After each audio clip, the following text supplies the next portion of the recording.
Missiles streak across the sky at 15 times the speed of sound, carrying the power to obliterate entire cities in a single flash. New York, Los Angeles, Washington, D.C., these aren't just places on a map, they are symbols of culture, power, and humanity. In the chaos of World War III, these cities could become ground zero for destruction on a scale we've never seen. Millions would die instantly, and survivors would face a radioactive wasteland, their lives forever changed. If the unthinkable happened, what would it mean for these cities and the world as we know it? Об этом рекомендую серьезно задуматься и правящим элитам тех стран, которые вынашивают планы использовать против России свои воинские контингенты. Picture this. A concerned Vladimir Putin, his regime on the brink of collapse, decides there's nothing left to lose. In a final, desperate bid for power, or simply to drag his enemies down with him, he issues an unthinkable order. Across Russia, missile silos rumble to life, their hatches opening to reveal the most destructive weapons humanity has ever created. Within moments, hundreds of intercontinental ballistic missiles armed with nuclear warheads streak across the sky, traveling at speeds of 15,000 miles per hour. Their destinations are scattered across the globe, targeting major cities, critical military installations, and strategic hubs.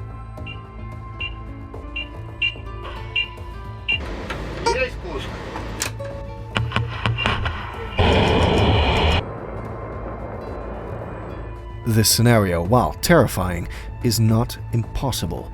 Russia possesses the largest nuclear arsenal in the world, with nearly 6,000 warheads, about 1,600 of which are actively deployed. It's a chilling reminder of the sheer destructive potential lying in wait.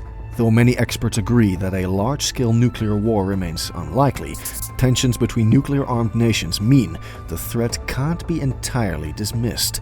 The doctrine of mutually assured destruction, which has deterred such conflicts for decades, is only as stable as the leaders who uphold it. A miscalculation, an act of desperation, or a breakdown in diplomacy could change everything in an instant. Targets in such a scenario are chosen strategically.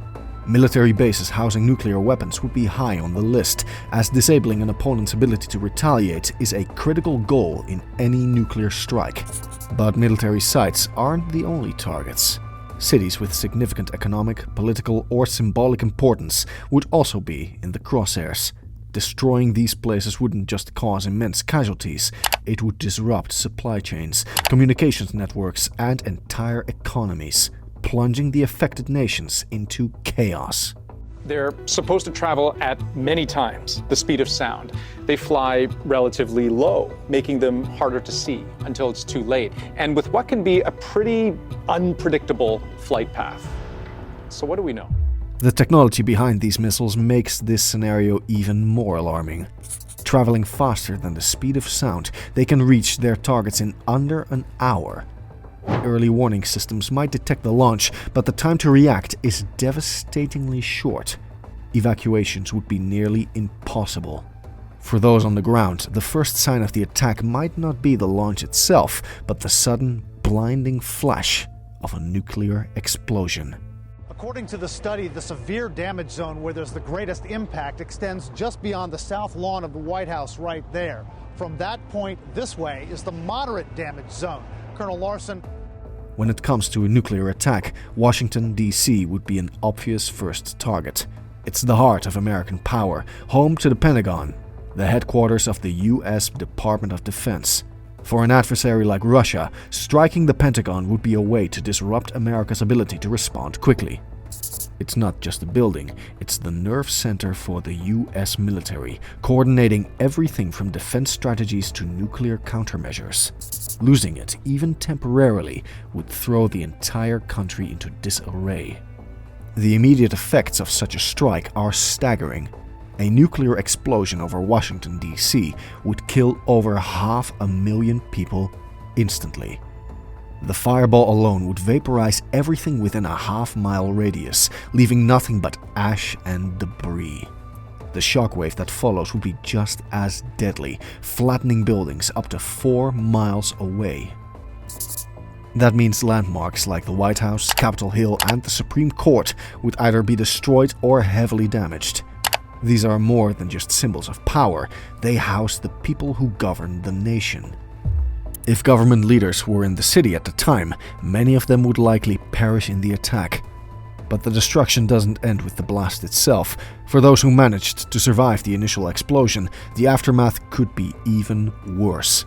Radiation exposure would blanket the city and surrounding areas, causing severe burns, sickness, and long-term health issues like cancer. The fallout wouldn't just affect the survivors nearby. Radioactive particles could be carried by the wind, contaminating areas far beyond the city. Anyone trying to escape would face massive challenges, as roads and bridges would likely be impassable due to debris and gridlock. Emergency services, if they even survived the attack, would be overwhelmed almost instantly. The psychological impact would be just as devastating as the physical destruction. The loss of Washington, D.C., along with its leaders and iconic institutions, would leave the country in chaos. Martial law would likely be declared, but organizing any kind of response would be incredibly difficult without clear leadership. The chain of command exists for emergencies like this, but finding someone alive and in a position to take charge would be a logistical nightmare.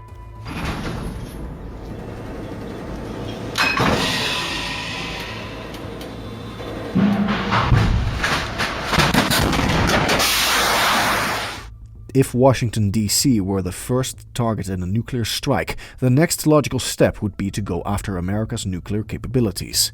Russia wouldn't stop with symbolic or political targets, they'd aim to destroy the US's ability to respond. That means targeting the missile silos scattered across rural areas in states like Montana, North Dakota, and Wyoming. These silos house the Minuteman III intercontinental ballistic missiles, powerful weapons designed for swift retaliation. Taking them out would be a top priority in any large-scale nuclear conflict.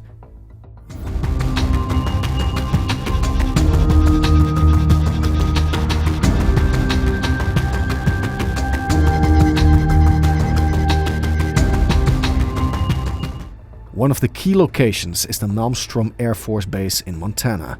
This base alone holds 150 Minuteman III missiles, ready to launch at a moment's notice. While it's located in a relatively remote part of the country, a nuclear strike here would still be devastating. Thousands of people, including military personnel and nearby residents, would lose their lives instantly. The damage wouldn't be limited to human casualties, though. The fallout from the explosion would contaminate rivers, including the Mississippi, which flows far beyond Montana. This radioactive contamination could spread downstream, affecting water supplies, ecosystems, and communities across multiple states. Minnow Air Force Base in North Dakota is another critical target. Like Malmstrom, it's home to 150 Minuteman III missiles, but it's also closer to a larger population. A nuclear attack here could kill over 25,000 people outright and leave tens of thousands more suffering from radiation sickness. The impact on the environment would be just as catastrophic. The explosion would poison groundwater and soil, making agriculture nearly impossible in the surrounding areas. Radiation from the blast wouldn't stay confined to the immediate region either. It could be carried by the wind and water, spreading the devastation even further. Francis E. Warren Air Force Base in Wyoming is an especially challenging target due to the way its silos are spread out. They are located not just in Wyoming, but also across parts of Nebraska and Colorado, making a direct strike on all of them more difficult. However, even a single nuclear explosion in this region would cause significant damage. Nearby towns would be hit hard, with thousands killed and countless others exposed to radiation. The ecological effects would be severe, as fallout could devastate local wildlife and contaminate water sources for years to come. What makes these attacks particularly grim is that their purpose isn't even about maximizing casualties. The goal would be to cripple America's ability to retaliate by destroying as many missiles as possible before they could be launched. It's a calculated move, cold and strategic, aimed at tipping the balance of power. But despite the devastation such strikes would cause, it's unlikely that Russia, or any nation, could completely wipe out the US's nuclear capabilities. Submarines hidden in oceans and other mobile assets ensure that a retaliatory strike could still be launched, making the idea of a successful first strike nearly impossible.